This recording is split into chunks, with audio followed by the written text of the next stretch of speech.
attaché à la croix pour moi. Il renonce un moment à son trône pour le plan rédempteur de Dieu, déposant pour moi sa couronne, un tel prix pour me rendre heureux, attaché à la croix pour moi, attaché à la croix pour moi. Il a pris mon péché, il m'a délivré, attaché à la croix pour moi. Méprisé, rejeté par les hommes, pour mes iniquités brisées. Il me dit, vois combien je t'aime, et il meurt pour me racheter.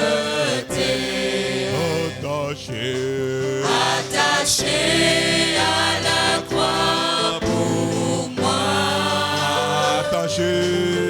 attaché à la croix pour moi. Il a pris mon péché, il m'a délivré,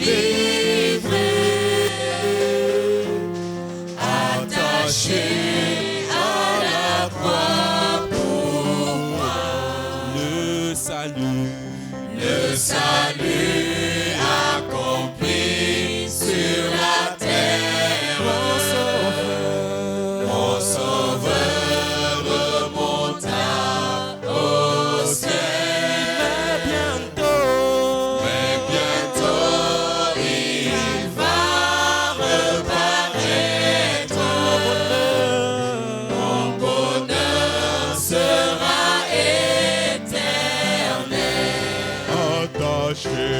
attaché à la croix pour moi, attaché à la croix pour moi. Il a pris mon péché, il m'a délivré, attaché à la croix pour moi. Alléluia. Merci Seigneur Jésus. Je ne sais pas. Nous sommes venus dans ta présence pour une communion vivante.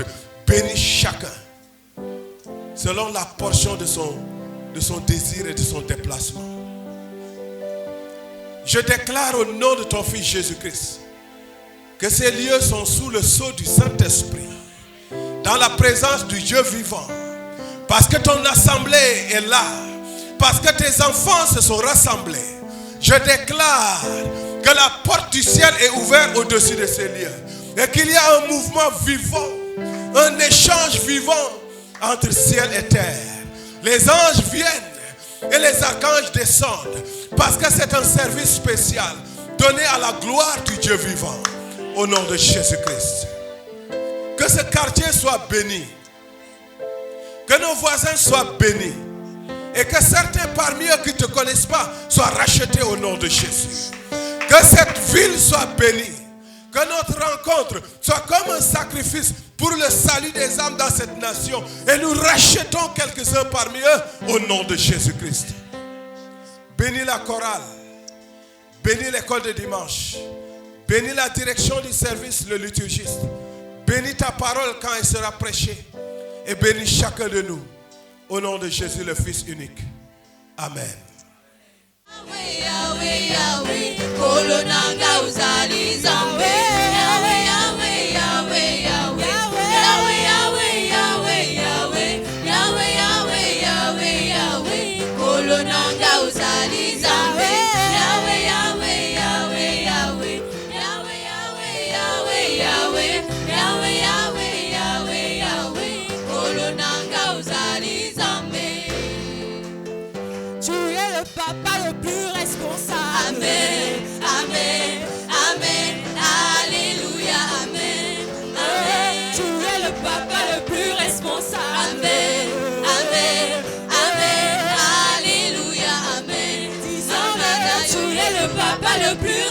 responsable. Amen.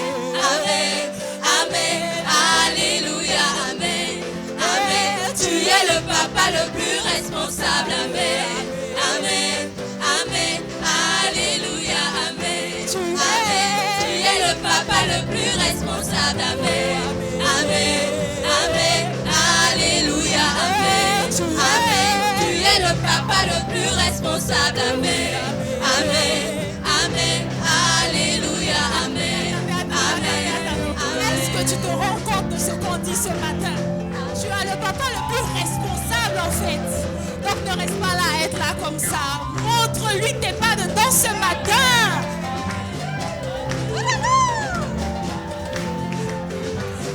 Oh, tu es le papa le plus responsable. Amen.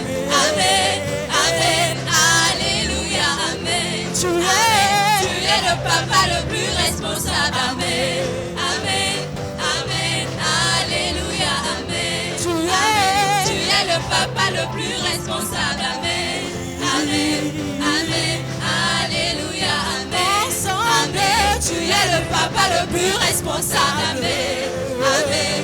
Amen. Alléluia. Amen. Amen. Amen. Mama na yokolo. Mama na yokolo. Mama na yokolo. Mama na yokolo. Mama na yokolo. Mama na yokolo. Mama na yokolo. Mama na yokolo. Alléluia. Amen. Amen. Amen. Alléluia. Amen. Amen. Amen. Alléluia. Amen. Amen. Amen. Alléluia. Amen. Amen. Amen. Tu es le papa le plus responsable. Amen. Amen. Amen. Alléluia. Amen. Amen. Tu es le papa le plus responsable. Amen. Amen. Amen. Alléluia. Amen. Amen. Amen. Mama na yokolo. Mama na yokolo. Mama na yokolo. Mama na yokolo. Mama na yokolo. Mama na yokolo. Mama na yokolo. Mama na yokolo. Alléluia. Amen. Amen. Amen. Alléluia. Amen. Amen. Amen. Amen. Qui a le dernier mot? Jéhovah a le dernier mot. Dans cette église, a le dernier mot. Jéhovah a le dernier mot. Dans nos familles, qui a le dernier mot? Jéhovah a le dernier mot. Dans nos vies, qui a le dernier mot? Jéhovah a le dernier mot. Oh oui, il Il change. change ma vie entière. Oh oui, il Il change. change ma vie Il entière. fait un chemin. Il ferait un chemin là où tout semble fermé.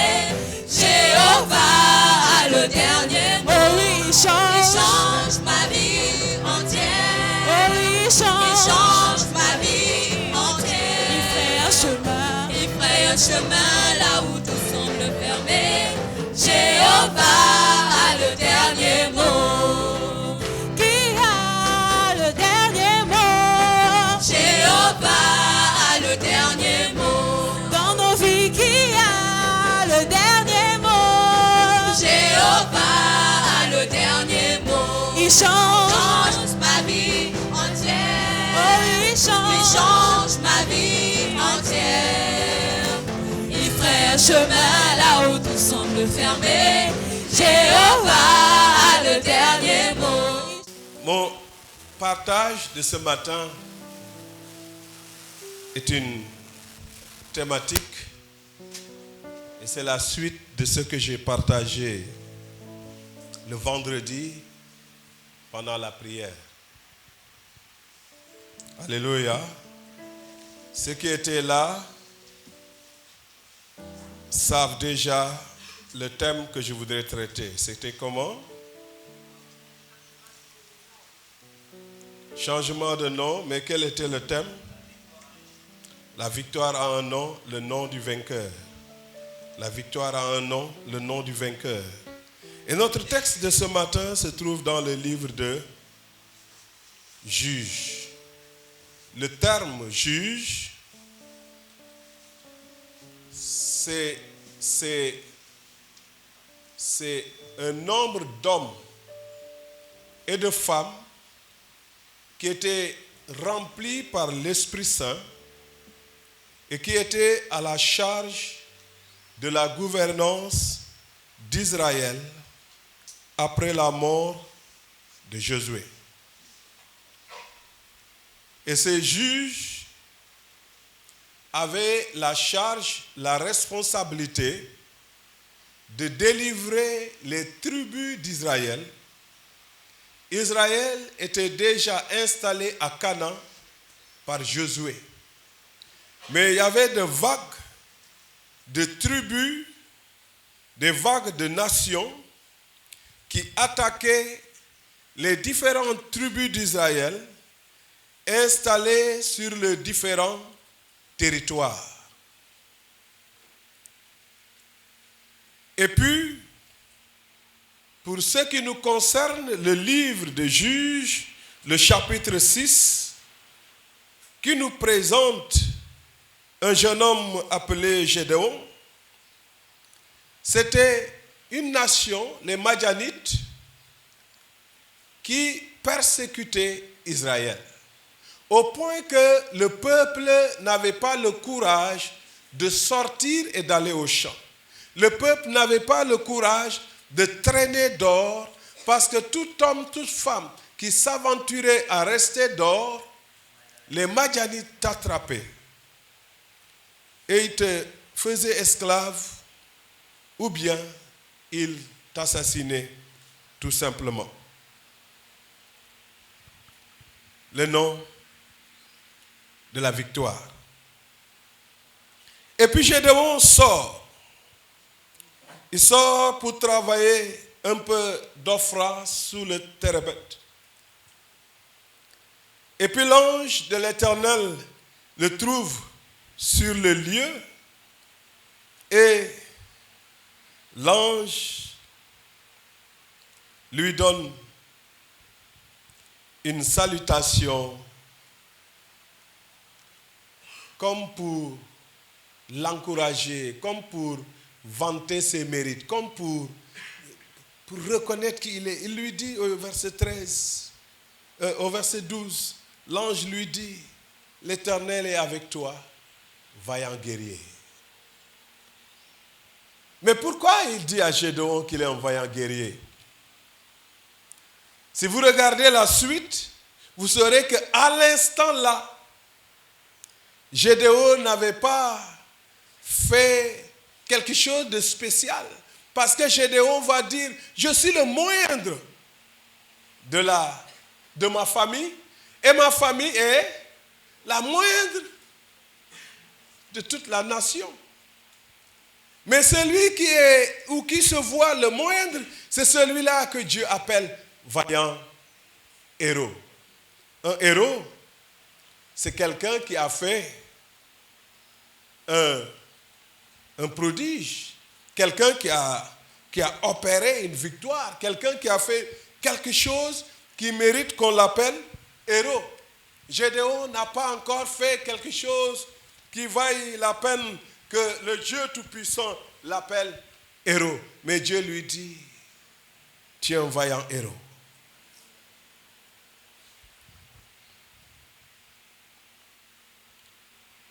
La victoire a un nom. Pourquoi Dieu s'intéresse à Gédéon comme un vaillant héros?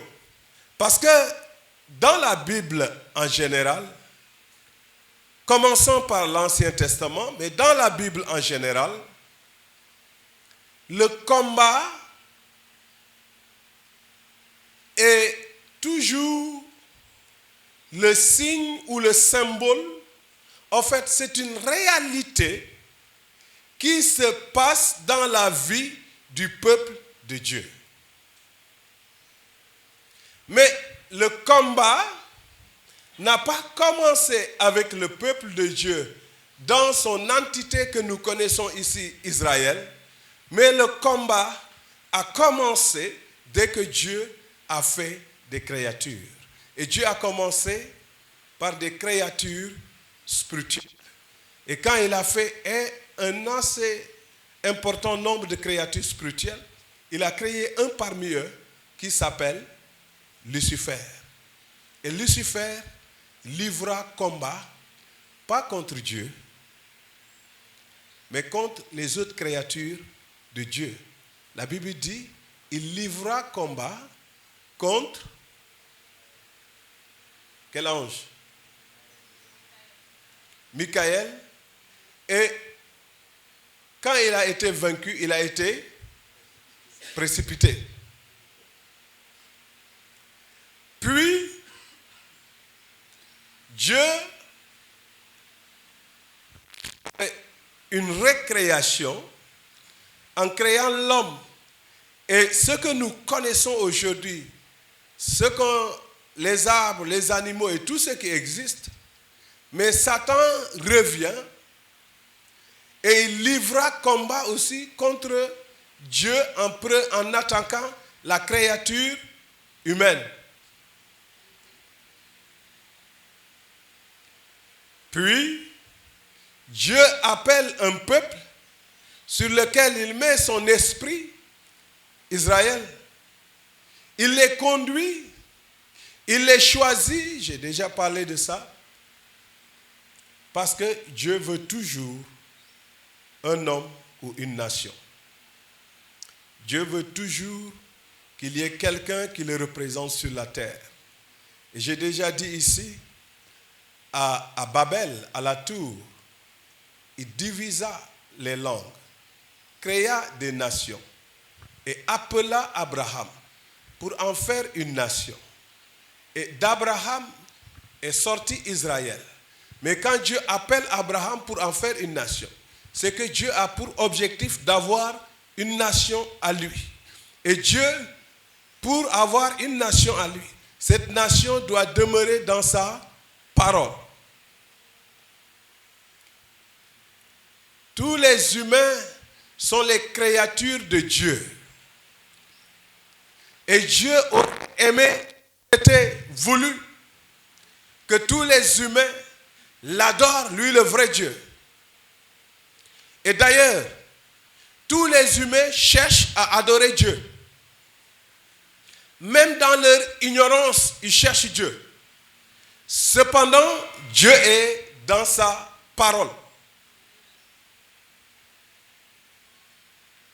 C'est pourquoi quand il sort Israël, Israël c'est sa parole. Il reviendrait sur ça. Maintenant, ce peuple va être confronté à des ennemis et il doit livrer bataille. Pour livrer bataille, pour la plupart du temps, pour gagner, Israël doit faire appel à son Dieu. Israël doit faire appel à son Dieu.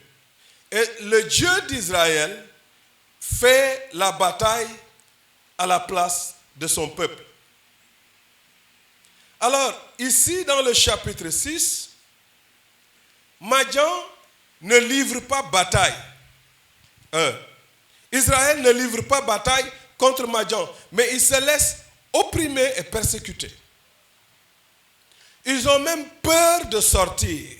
C'est ainsi que Gédéon va sortir de la ville pour travailler. En réalité, le fait que Gédéon a pris le courage, que tout le monde est resté cloîtré à la maison et qu'il est allé travailler, c'est cet acte d'aller travailler que Dieu appelle vaillant héros.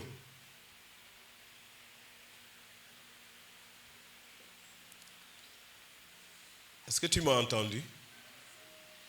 Dieu appelle Gédéon vaillant héros parce que Gédéon a pris le courage d'aller chercher un peu de farine, d'aller faire un peu d'offrande en dehors de la ville, tout en sachant le risque qui s'y impose. Et quand Dieu voit ça, Dieu le choisit. Je voudrais dire à quelqu'un ce matin, le travail est important. Par ta détermination naturelle, je dis bien naturelle. Vous savez ce que je veux dire par naturel? Nous les croyants, nous les chrétiens, nous pensons que tout ce que nous devons faire, nous devons le faire par le Saint-Esprit. Oui, le Saint-Esprit nous conduit. Ta propre détermination d'abord. Et l'Esprit de Dieu vient donner du fruit à ce que toi tu entreprends. L'Esprit de Dieu vient donner de l'approbation à ce que toi tu entreprends. Mais quand tu te couches à la maison, tu ne veux rien faire, Dieu ne peut rien faire pour toi.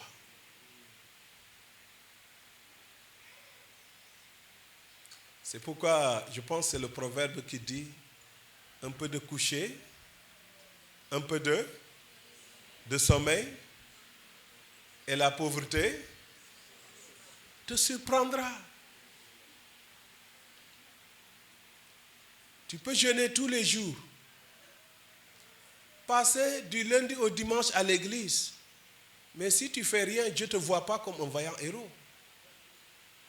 Dieu voit le vaillant héros, ce jeune homme qui a osé aller travailler, qui a osé aller, et Dieu le rencontre à son lieu de travail. Dieu te rencontre là où tu mènes des activités. Dieu te rencontre là où tu te bats pour la nation. Dieu te rencontre là où tu te bats pour ta famille. Dieu te rencontre là où tu te bats pour l'évangile. Dieu te rencontre là où toi-même tu te lèves et tu prends l'initiative. Alléluia.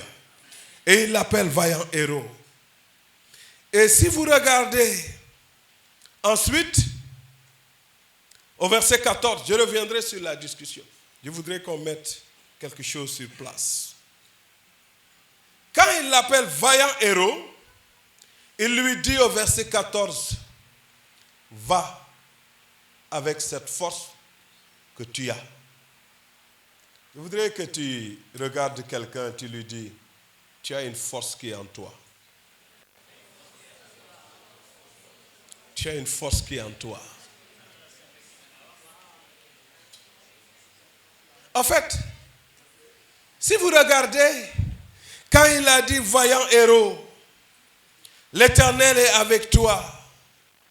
Gédéon n'acquiesce pas, n'accepte pas toujours.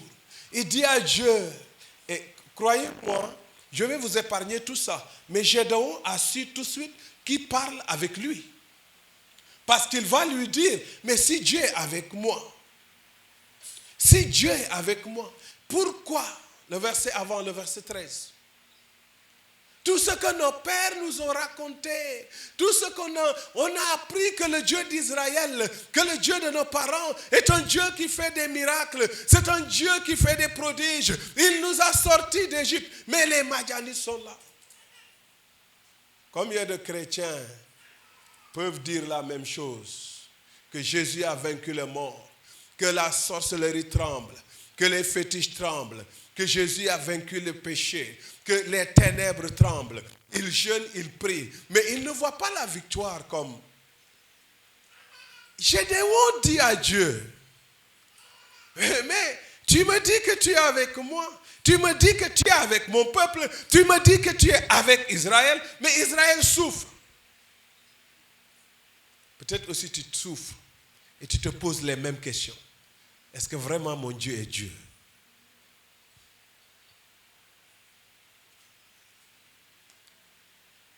Souffres-tu de quel type de persécution? Israël était persécuté. Si nous venons sur les Madianites, c'était un peuple charnel. Les Madianites, c'était de la modernité.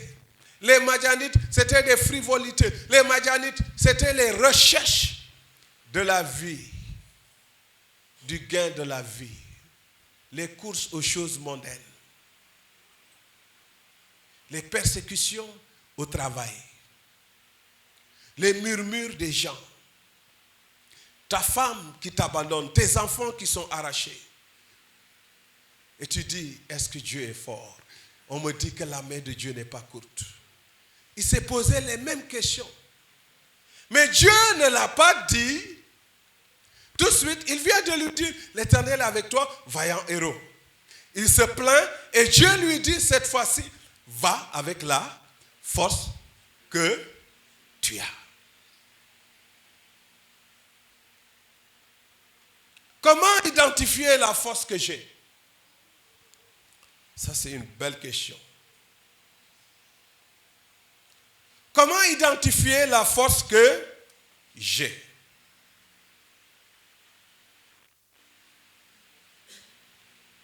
Maintenant, là, nous sommes sur le plan individuel et intérieur. Et chaque homme, chaque être humain, il a 3 forces, particulièrement et objectivement l'enfant de Dieu. Chacun de nous, et ça c'est la révélation générale, c'est la connaissance générale, c'est la libéralité de Dieu. C'est Dieu qui a créé l'humanité à son image. Chacun, quand Dieu te créait, Dieu t'a doté de capacités naturelles. Dis avec moi, capacité naturelle. Frère, tu as des capacités naturelles. Même en tant qu'enfant de Dieu, tu as des capacités naturelles. Et Dieu ne veut pas les effacer. Dieu veut les utiliser. Parce que tes capacités naturelles, la Bible pourrait les appeler les talents. C'est ça, ça aussi, ça vient de Dieu.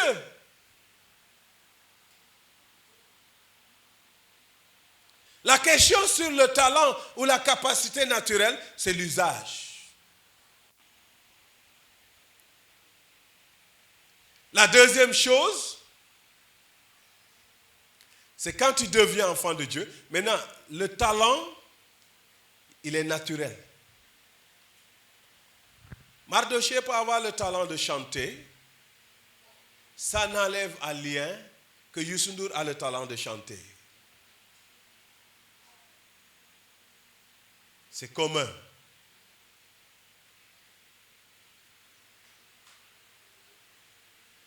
Quelqu'un peut avoir l'art oratoire, où on dirait, il prêche bien, ou il enseigne bien, ou il fait bien les choses, il est chrétien.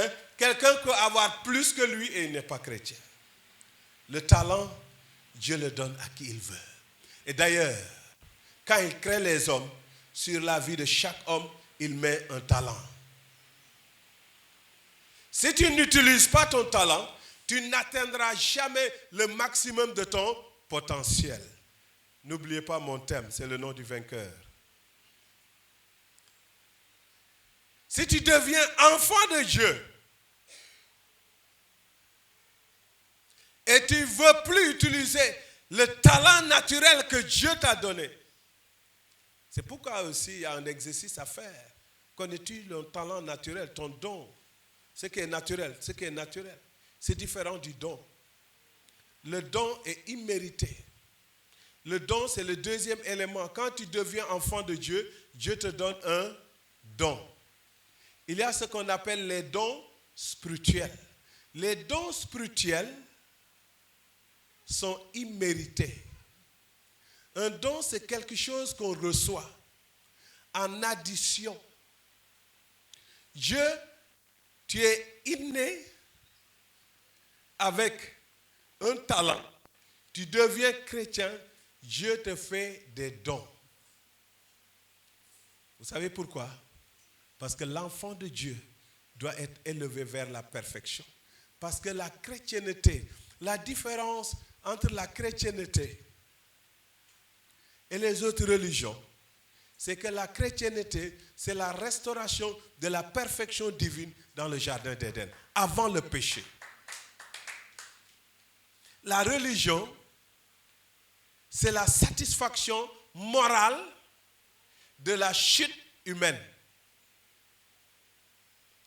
Tous les hommes sont couverts par la déchéance du péché, mais puisque même dans le talent, dans notre nature naturelle, nous savons tous en nous, il y a quelque chose qui nous dit, il y a le bien et le mal. La religion est là pour compenser ce savoir inné qui est en nous et qui nous condamne quand nous péchons ou quand nous faisons le mal et qui nous donne des gratifications quand nous faisons le bien. Mais nous ne sommes pas satisfaits intérieurement parce que nous n'avons pas la capacité de surmonter ce mal. La religion vient pour nous donner des satisfactions de morale. Alors que la chrétienté, elle vient pour te restaurer et te donner tout simplement la capacité de dire non au mal et de dire oui au bien. Et ça, c'est les dons de Dieu. Et le premier don que Dieu nous donne quand nous devenons chrétiens, c'est le don du Saint-Esprit. Ça, c'est puissant. Hein? Il dit à Gédéon, l'Éternel est avec toi. Quand tu deviens chrétien, il vient habiter en toi. Est-ce que tu saisis? Est-ce que tu saisis? Quand tu deviens chrétien, il vient habiter en toi. Vas-y, parle directement. Je vois une main derrière. Vas-y. La première, le don naturel ou le talent. Le talent, c'est naturel. Tous les hommes sont dotés de talent. Alléluia. Tu joues la guitare, tu es musicien. Je ne vais pas donner de nom, mais je connais, tu fréquentes certains studios de musiciens. Et il y en a qui sont du monde et qui jouent mieux que toi la guitare. Parce que le talent est inné. Dieu, il fait des dotations à tous les êtres humains. C'est son talent naturel. Tu peux jouer ta musique qu'on appelle le rap. Peut-être tu me mettrais 1000 ans dans une école de rap, je ne m'en sortirai pas. Ce n'est pas mon talent. Chacun a un talent naturel. Ça, c'est sa première force. Il faut que tu identifies quel est ton talent naturel. Parce que identifier ton talent, c'est savoir quelles sont ses capacités. Je dis toujours aux gens, celui qui te dépasse dans le monde, sans Christ, quand vous venez à Christ, il te dépasse. Oh. Est-ce que tu saisis ce que je veux dire? Il y a des hommes et des femmes, naturellement, vous êtes dans le monde, ils sont plus talentueux, plus compétents, et ils connaissent leur talent, ils se consacrent et ils travaillent pour ça. Si vous venez à Christ, vous deux, Christ n'est pas injuste. Il va te donner le Saint-Esprit et lui donner le Saint-Esprit. Et le Saint-Esprit utilisera ce qu'il a trouvé en toi. Un bidon de 10 litres, quand tu le remplis jusqu'au top, il est plein. Il contient 10 litres. Les autres bouteilles de 1,5 litre, quand tu les remplis jusqu'au top, il est plein, il contient. Aucune bouteille ne peut pas se plaindre. Chaque bouteille a été remplie, mais les deux n'ont pas la même contenance. Si dans ton talent naturel, tu es d'une contenance de 10 litres, quand tu viens à Dieu, il te remplit à 10 litres. Si ta contenance était 1,5 litre, Dieu te remplit à 1,5 litre. Et vous êtes dans le Christ tous les deux. Vous êtes tous les deux consacrés. Vous jeûnez et vous priez. Et tu vois l'autre avancer. Et toi, tu n'avances pas comme lui. Prie pour lui. Ne sois pas jaloux. Parce qu'il avance selon sa capacité. Je vais vous dire, pour illustrer ça,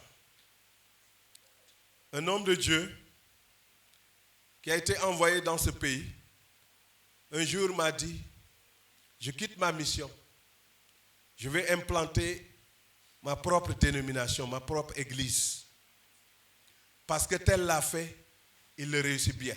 Tel l'a fait, il le réussit bien. Et moi aussi, je veux le réussir et changer ma vie. Il lui dit, est-ce que tu as le même appel? Est-ce que c'est ça ton don? Si tu t'aventures à le faire parce que tel l'a fait, tu seras le plus malheureux des hommes. Je vous assure, il est dans le pays, il est malheureux. Parce que Dieu donne à chacun. Le deuxième point, le premier c'est le talent. Le deuxième, c'est le don de Dieu qu'il ne donne pas à tout le monde. Le Saint-Esprit n'est pas donné à tout le monde. Alléluia. Le Saint-Esprit est donné aux enfants de Dieu. Et là maintenant, je suis obligé de vous expliquer. Là maintenant, si tu étais avec quelqu'un dans le monde et il te dépassait dans le talent naturel, et toi tu deviens chrétien, et lui il n'est pas chrétien, maintenant Dieu te donne la capacité, tu peux le dépasser. Parce que tu as un plus qu'il n'a pas. Tu as le Saint-Esprit qui va utiliser ton talent naturel et t'élever à une dimension où le don naturel seulement sans le Saint-Esprit ne peut pas arriver. Est-ce qu'on se comprend? C'est pourquoi, quand il dit à Gédéon, l'Éternel est avec toi, vaillant héros. Et Gédéon se met à expliquer, Dieu est un Dieu de prodiges, de miracles, Dieu il est capable, mais moi je ne vois plus la main de Dieu. Israël ne voit plus le miracle de Dieu, il n'y a plus. Dieu lui dit, ne reste pas à regarder ce qu'on t'a raconté. Lève-toi avec ce que tu as. Dis à quelqu'un, lève-toi avec ce que tu as. Frère, ne restez pas assis. N'attends pas quelqu'un. Ne dis pas je ne peux pas. Si tu es enfant de Dieu, écoute bien, le Saint-Esprit est en toi. Ne cherche pas. Je n'ai pas entendu la voix de Dieu. Il y a beaucoup de chrétiens qui perdent beaucoup de temps parce qu'ils veulent entendre que Dieu leur murmure. Parce qu'on les a enseignés, il faut que Dieu te parle. Et comme ils sont confus, parce qu'on dit toujours aux gens, il faut que Dieu te parle, mais on ne dit pas aux gens comment Dieu te parle. Et les gens passent beaucoup. Les gens sortent de l'église, ils se disent, il faut que Dieu me parle. Mais eux-mêmes, ils ne savent pas comment Dieu va leur parler. Il y a beaucoup de questions que les chrétiens, eux-mêmes, ce n'est pas clair chez eux. Et puis, ils disent, on m'a dit en tant qu'enfant de Dieu, je n'ai plus besoin de faire les choses naturellement. Avant de faire, je dois invoquer Dieu. Avant de faire, je dois attendre la volonté de Dieu. Avant de faire, le Saint-Esprit doit me parler. Mais ils perdent beaucoup de temps, toujours à jeûner, à prier, à écouter le Saint-Esprit. Et vous savez, ça augmente de la confusion parce qu'ils écoutent le Saint-Esprit. Ils veulent tellement entendre une voix. Tous les songes, tous les rêves, même si c'est naturel, on cherche une interprétation spirituelle.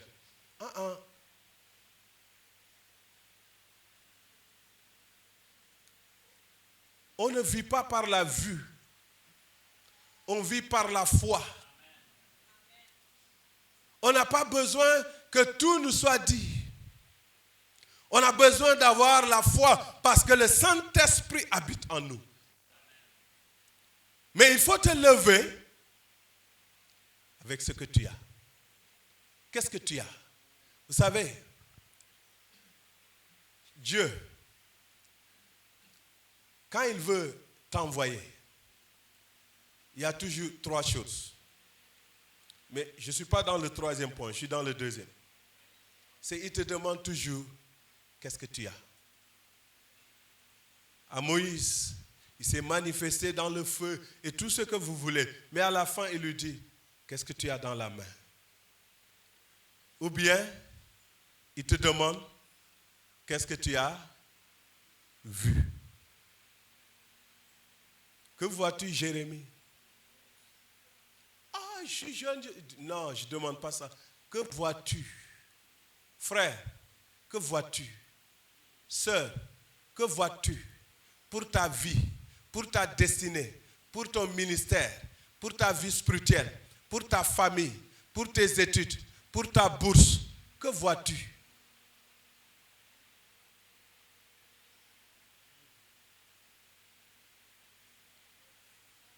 Si tu n'as rien, tu ne vois rien, il te dit, lève-toi avec ce que tu as. Parce que lui, il sait, tu peux ignorer, tu peux ne pas voir, mais tu as quelque chose.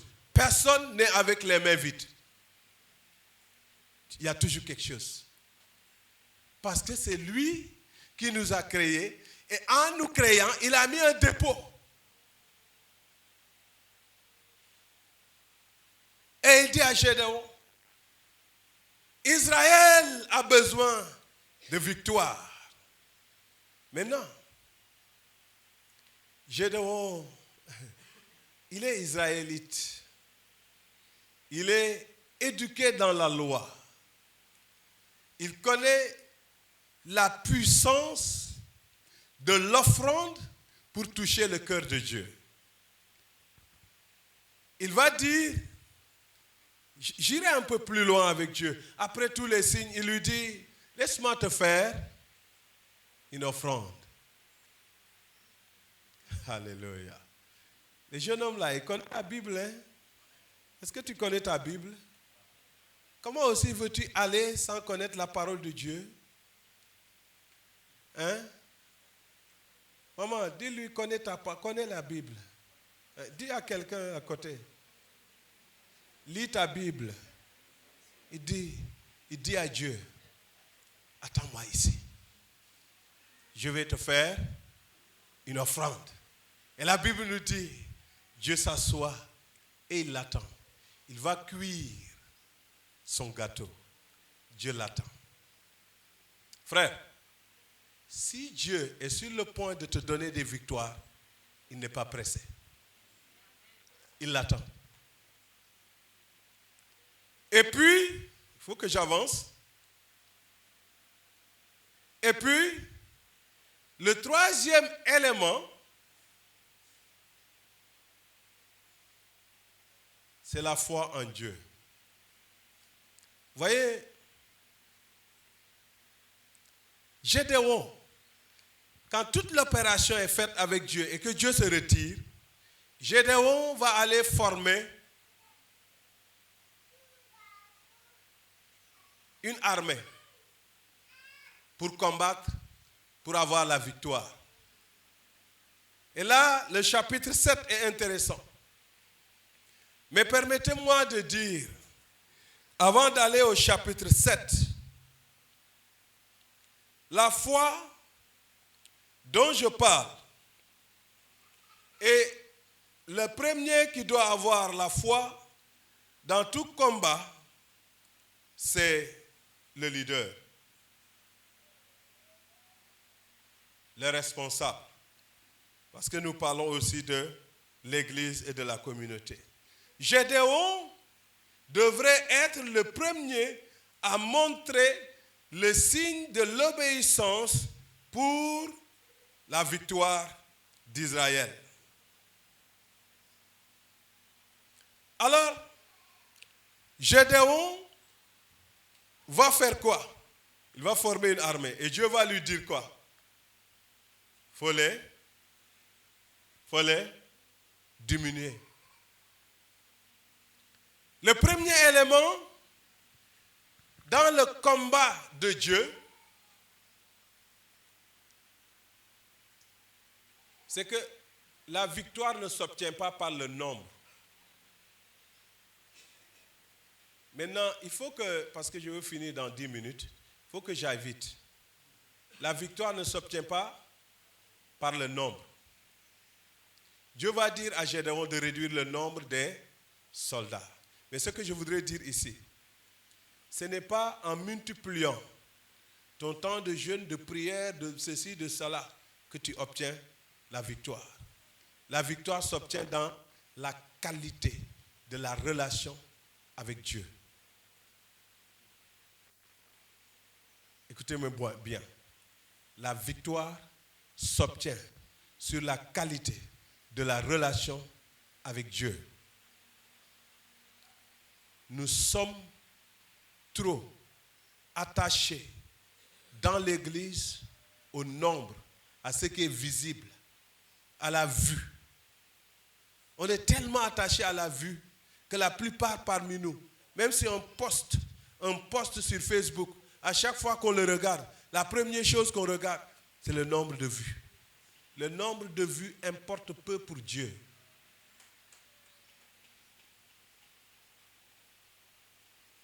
C'est la qualité de la vie spirituelle, la qualité de la vie de prière, la qualité de ta vie personnelle, la qualité de la consécration. Parce qu'il y a consécration et consécration. La qualité du service rendu à Dieu. La qualité qui se dégage dans le service cultuel du dimanche. Si vous êtes une église de 100, de 1000, de 2000, de 3000, et il n'y a pas de qualité dans le service, il n'y a pas de qualité dans la vie des enfants de Dieu qui composent l'église, parce qu'il ne peut pas y avoir aussi de qualité dans le service sans de qualité de consécration. C'est pourquoi le premier à être dans l'obéissance, dans la consécration, c'est l'homme de Dieu. Mais aussi toute l'église doit être dans la consécration. Si les choristes qui doivent animer le service cultuel, qui doivent nous donner l'adoration, qui nous doivent nous donner la louange, si tous les choristes-là passent la nuit à une boîte de nuit, à flirter avec les filles, et qu'ils viennent le matin nous donner, ce qu'ils nous donneront ne sera pas de la qualité spirituelle.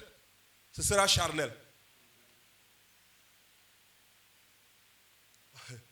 On peut même, écoutez bien, ils peuvent nous donner, on tombe en transe parce que c'est bon, mais ce n'est pas aller vers Dieu. La qualité spirituelle, la qualité spirituelle, la qualité de la relation avec Dieu. C'est pourquoi Dieu ne veut pas le nombre, Dieu cherche la qualité. Écoutez-moi bien, au ciel, beaucoup risquent d'être disqualifiés. Parce qu'aujourd'hui, le ministère de chaque pasteur, la vie de chaque chrétien, nous l'évaluons par rapport aux standards du monde. Nous pensons que la réussite dans le ministère, c'est avoir un grand bâtiment. Ça, c'est le standard du monde. Nous pensons que la réussite dans le ministère, c'est avoir beaucoup de fidèles. Ça, c'est le standard du monde. Nous pensons dans la réussite du ministère, c'est que le pasteur soit riche. Ça, c'est un standard mondain. Ce n'est pas un standard de Jésus-Christ. Le standard de Jésus-Christ, c'est la réussite dans le ministère, c'est de faire des disciples.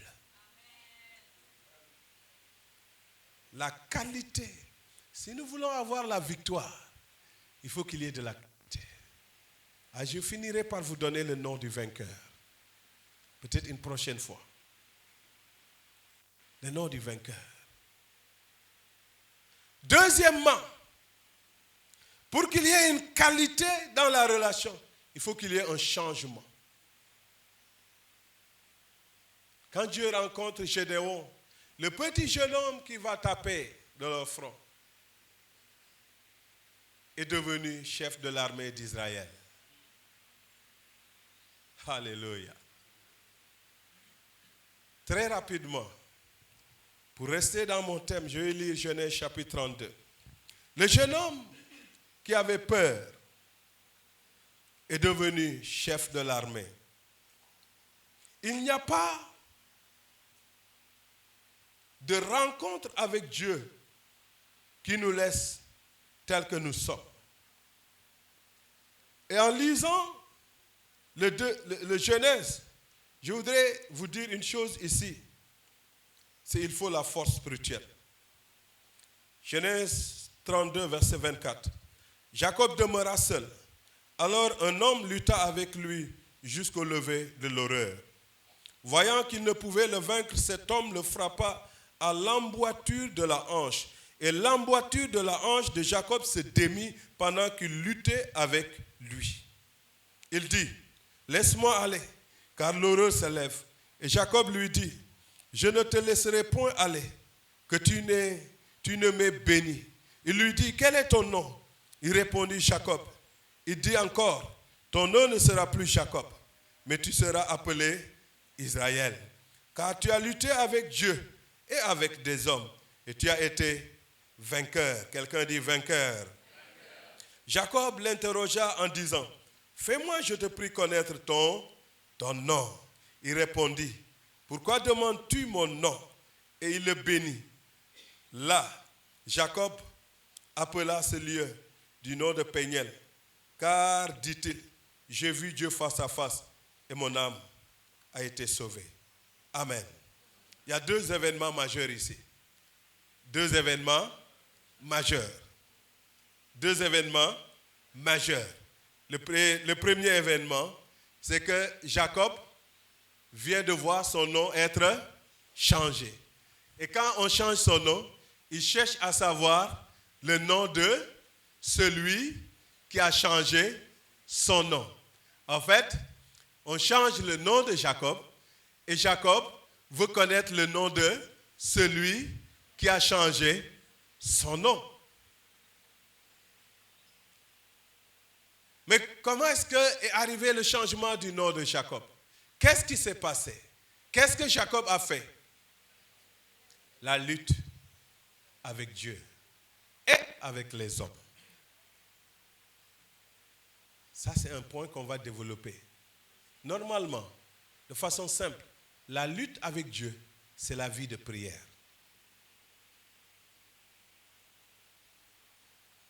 Le changement de nom se passe à la chambre haute. La victoire se passe à la... Et si vous lisez avant, la Bible va dire Jacob était seul. Il y a des chrétiens qui ne sont jamais seuls. Vous n'avez jamais du temps seul pour vous. Je dis toujours aux gens, ce qui donne la force à un arbre et qui rend ses fleurs vertes, ses feuilles vertes, ne se voit jamais. C'est dans le sol.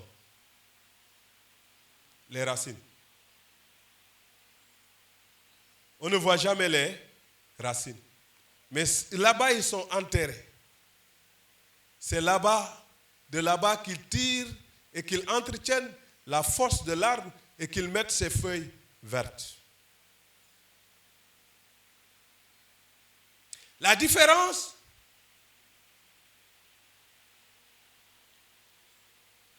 entre un fondement et des racines, le fondement, c'est pour la beauté de l'œil. Le fondement, c'est pour porter les choses en hauteur.